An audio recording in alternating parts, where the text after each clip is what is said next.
Hello, Boring Review Nation. Gabe, Nick, and we are here today to bring you another song reaction, fresh off the presses, checking some more Beatles stuff. Nick, talk to us. What are we listening to? So we are reacting to a song called Rain, and this is a song that I am not familiar with at all. From the title, no idea.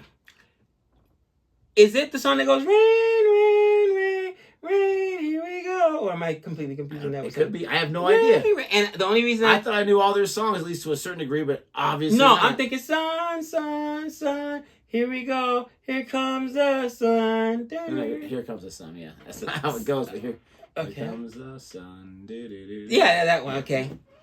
And in that one, do they say rain, rain, rain, or sun, sun, sun? I don't think they say either.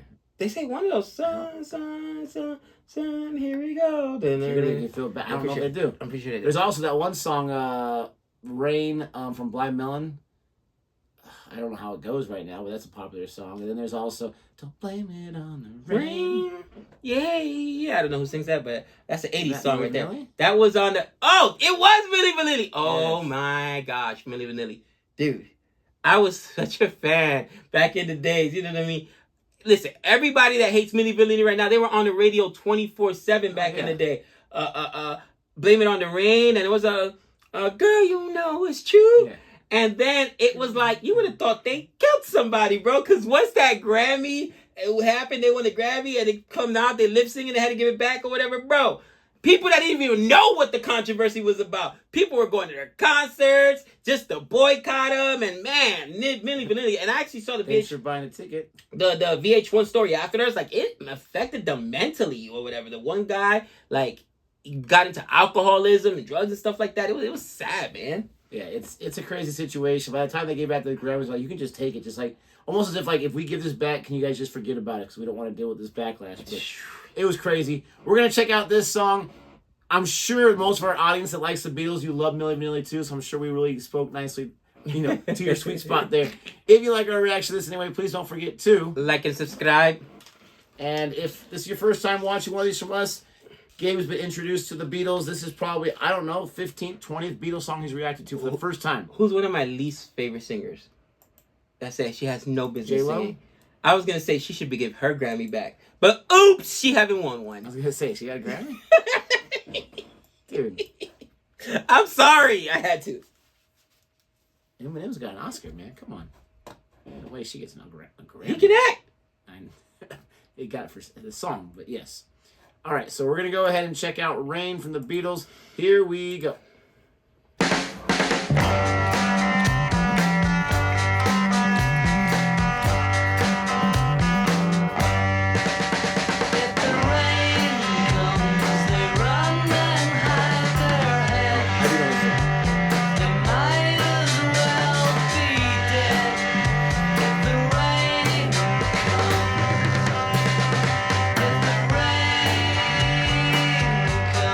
So laid back then.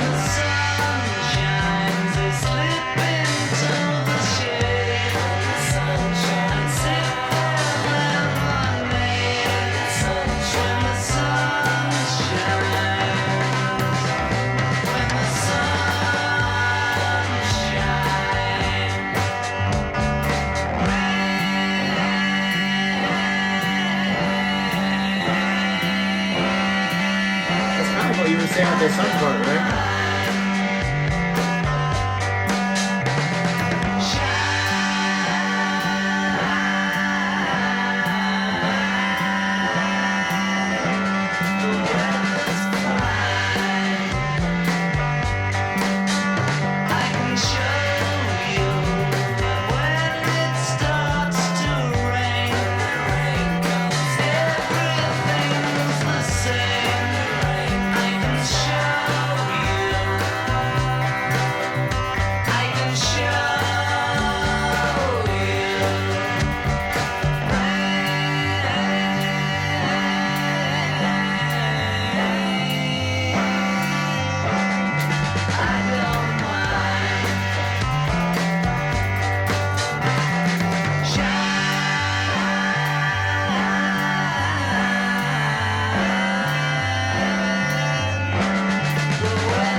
was kind of a weird ending. Like, the words did not match his lips at all. It was almost like it was in reverse or some nonsense. Like the video was off. Yeah, I noticed that.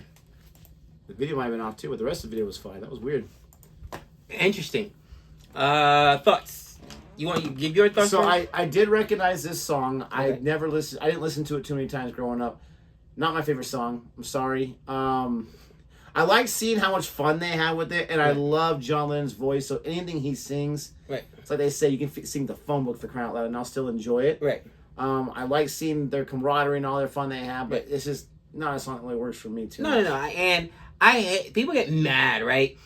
Well, believe it or not, we read the comments. I just have learned a long time ago, like, try not to respond because, you know, it's a war of attrition. Like, I don't have enough energy to respond to everyone. You know what I mean? And it's like, you know, then it gets a little personal and stuff like that. Like, the one video a while back, I forget what they started talking about my hairline. What does a receding hairline have to do with my opinion on music? Anyone? Help me out here. It just shows you how smart they are when it comes to insulting people. Or at least insult me about my taste in music, but don't. The hairline just says that's wisdom. That you say, that says wisdom. With that being said, there are filler songs. I'm sorry, there are.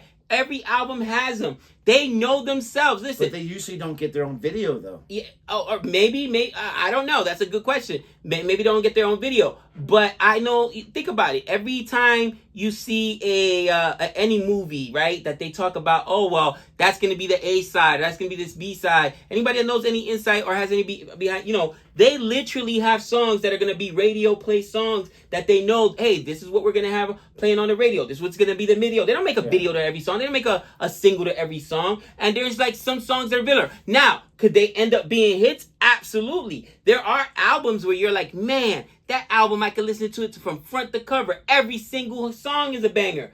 But the overwhelming majority of albums aren't that. A lot of times they'll put older songs that they might have not used from a different album or whatever. Because, you know, there's a certain demand and how many minutes that CD or that album runs, right? And, okay, maybe this song didn't quite meet that threshold, or you got a few shorter songs in there, so I got to find another song to put in there. Sometimes they'll put that in there. So there are filler songs, and anybody that says that there aren't, I mean, are there albums that the entire things are classic and that they're, yeah, absolutely. But overwhelmingly, you're telling me every single album you've ever owned, every single one of them, you'd be like, yeah, that's a banger. Yep, that's going to be a hit. Yeah, that's going to hit the top 100, the top 200, the top 250, the top... No, stop! And even the ones that you may personally enjoy, because I can think of some albums that I do like every single song on the album, but I can't honestly say they would all be radio hits, because probably the majority of people wouldn't like it as much as I do. No, you're absolutely right. Even if you have, you know, back in the day when you get the CD or you get the record and it has 12 tracks on it, if 6 of those songs you really like, that's an amazing album right there. You just need one. Hence, one hit wonder. Vanilla Ice, Ice, Baby. Can you tell me the other song? One more song on that album. Didn't he do Too Legit to Quit? Or was that That's MC Hammer. But another one hit wonder almost. Well, wait. Hammer had Too Legit to Quit. That was a completely different album than Can't Touch That. But can you give me more? I cannot. No, Vanilla Ice had a different one besides the Ninja Turtle. Go Ninja, go. But you know what I mean? Like, yeah, all you need is one hit. Yeah. So the reality is, that's what studios are hoping for. That's what record labels are hoping for. Come on. You know how many albums they put out and they can't even get one? Can you imagine being that record exec and you sit back and you're like, this whole thing is garbage. Which one are we gonna spend the money on the video for? Or which one are we gonna push? That was your accent. That was my studio accent. You know what I mean? And I don't know, Hollywood has done this to us, where all bad guys, you seen that commercial where they're all British bad guys or whatever, because they got the best accents or whatever, the James Bond villain. So that's always like my studio accent, you know, this is all garbage. It's a terrible accent. I know. Bad. Can I give you a fun fact about the Beatles real quick? Please. I just read this somewhere. Someone asked Paul McCartney recently, they said, did you and John Lennon ever have like a tough time writing your songs? He said there was only one song that we couldn't write in one sitting. And we went out, had some lunch, came back, and we finished it. Wow. So I'm assuming from that, he's saying every other song, sit down, write it, melody, chords, music, done. That's crazy. How crazy is that? One out of your 250 plus songs you wrote? You know, it's funny. Dr. Dre, West Coast rapper and producer, worked with Jay-Z for the first time.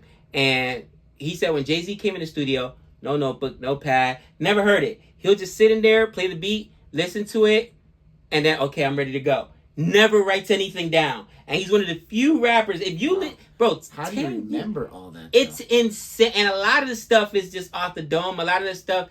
And you're like, when you think about some of the intricate stuff he's put out there, some of the complex stuff you have out there, you're like, oh, wow. That's why, I mean, if you know anything about rap, he's on the Mount Rushmore, right? He's up there with Tupac and Biggie. Eminem's another one where people are like, they're just so prolific. It's not even funny. And who else was it? Kanye, when he first started, he was a producer, and they were like, wow, he's such a great producer with all these beats. They literally signed him even though he couldn't rap. And even though they made a joke on the album that Dame Dash signed him because he was like, listen, even if every other song in the album is whack, we'll just throw Cameron was one of their rappers, or Rockefeller, we'll just throw Cam on every song and sell the album that way. But they literally signed Kanye to keep their beats because he had all the hot beats. Everybody wanted to work with him, one of the best producers. And he was like, Jay-Z was the only person that would come in the studio, not prepared, not whatever, come in, listen to the track, okay, I'm ready to go. Like, some people are just music, they can hear the music. Others people have to work on it. So it sounds like the Beatles are just like that, where they can just hear the music and it comes easily to them. That, and also just a dream writing duo. Because Paul McCartney went on to do Wings and all that kind of stuff afterwards, and he had some hits, but nothing like this. It was just a dream team. If you like our reaction to this anyway, please don't forget to like and subscribe. Thank you so much for watching, and until next time. We know all things.